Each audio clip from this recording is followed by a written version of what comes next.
Hey Raffleitos, welcome back to my channel. If you're a new subscriber, thank you for subscribing and welcome to my channel and welcome to Raffle Nation.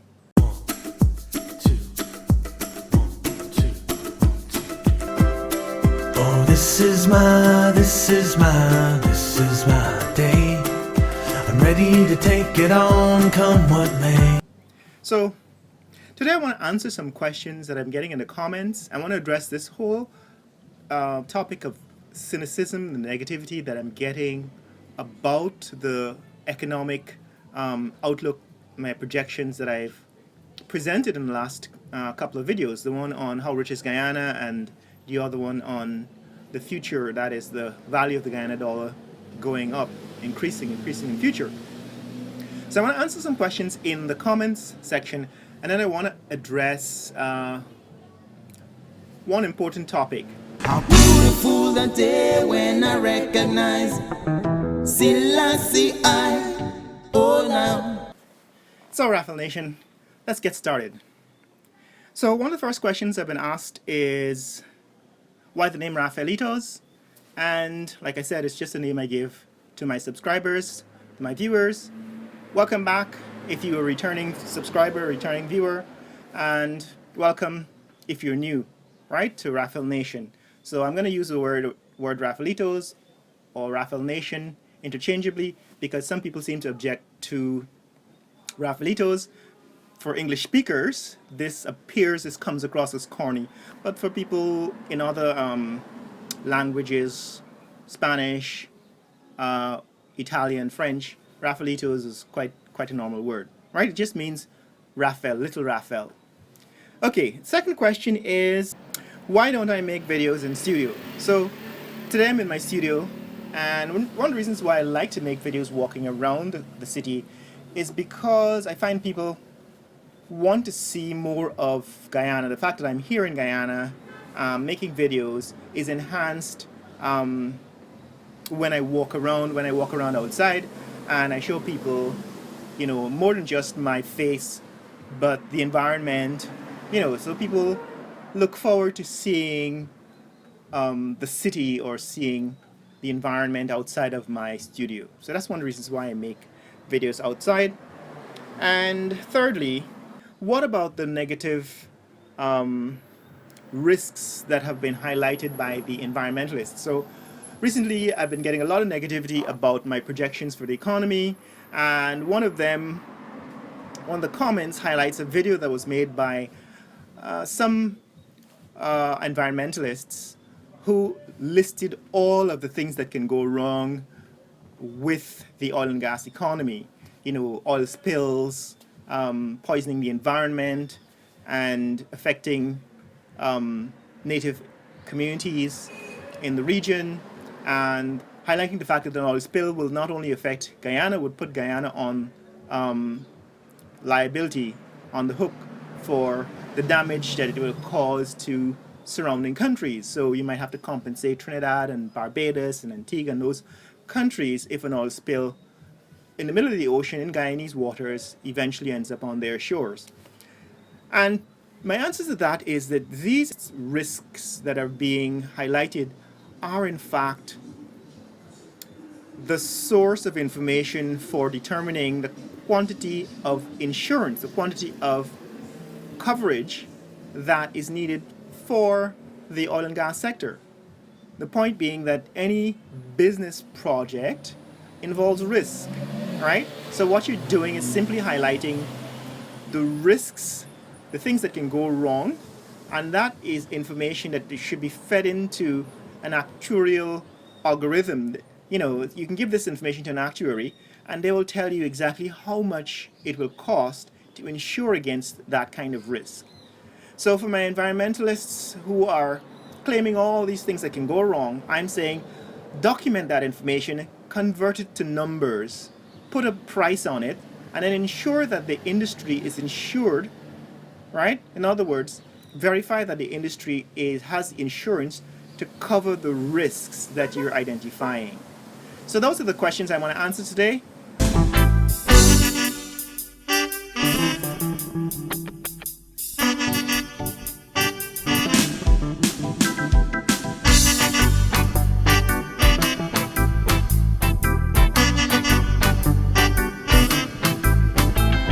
video, I am presenting the premise that Guyana is about to become the richest country in the Caribbean. Right? Currently, that title is held by Trinidad with a $20 billion economy, but I'm projecting that in 10 years, the Guyanese economy will surpass Trinidad. And I say in 2 years, in the previous video I said in 2 years, Guyanese economy will surpass Suriname, right? Because we're just about the same right now, $3.6 billion economy in Suriname and about $3.4 billion economy in Guyana. So I'm pretty sure we will pass Suriname within the next 2 years, but within 10 years, the Guyana dollar will be equivalent to the US dollar, and Guyana will be the richest economy in the Caribbean. Hear me out, let me make my case.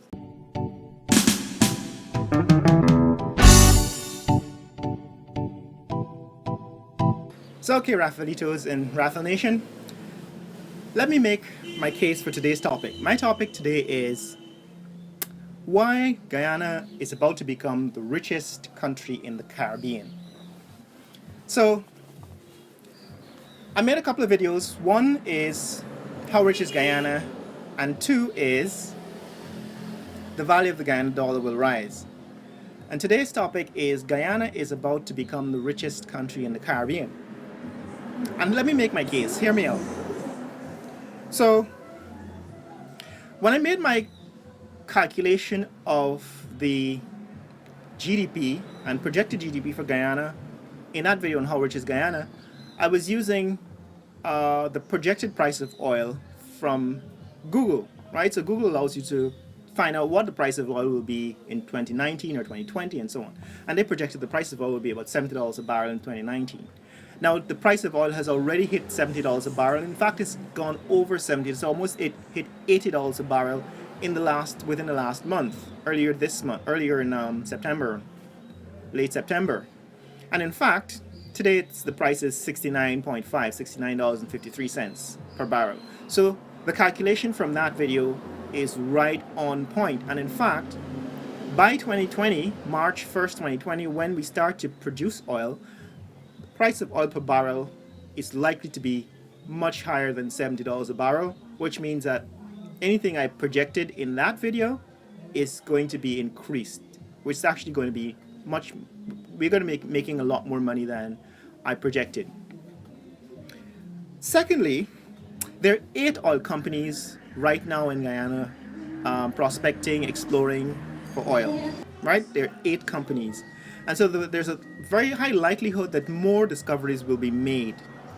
And so when I did that calculation, I was projecting a production of 500,000 barrels per day. It turns out that only ExxonMobil, if you consider only what ExxonMobil is projecting, they're going to be producing about 750,000 barrels per day just on the various fields. Because since I made that video, there were about 2 or 3 more discoveries of sizable quantities of oil.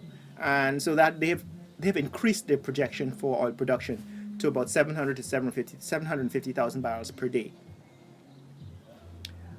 So there's going to be much more oil produced in Guyana than I projected, than the 500,000 barrels per day, which means that our GDP, our share of oil revenue, will increase.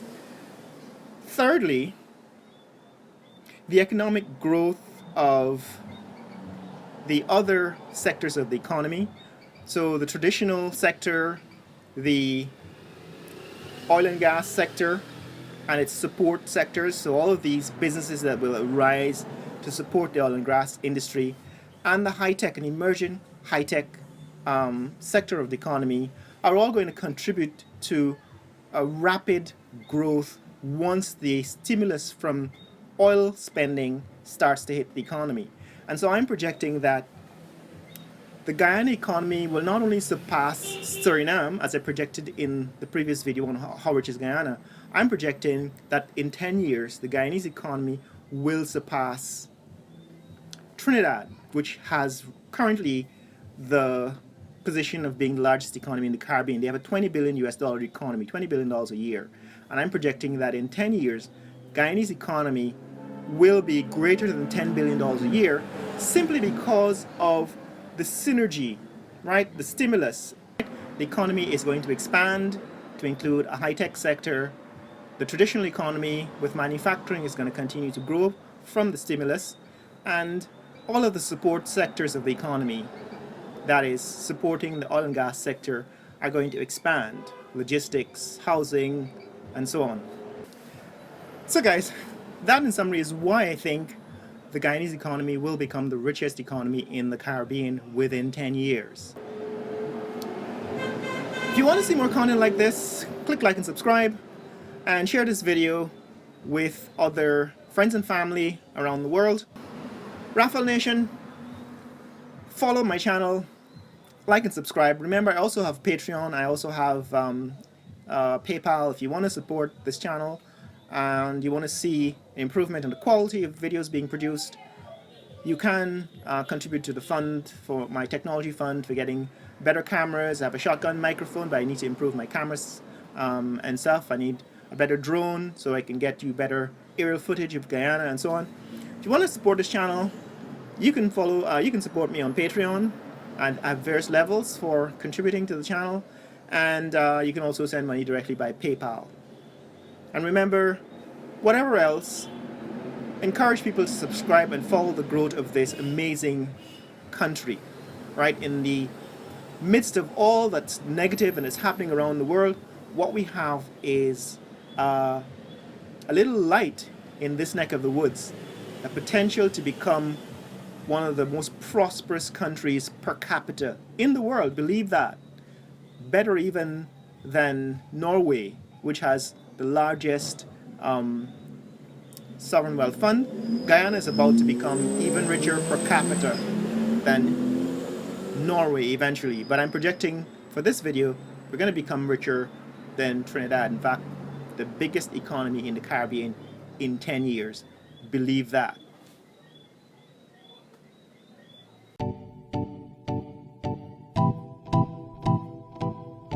And that is the topic of race in Guyana. How is race relations likely to affect the economic outlook, right?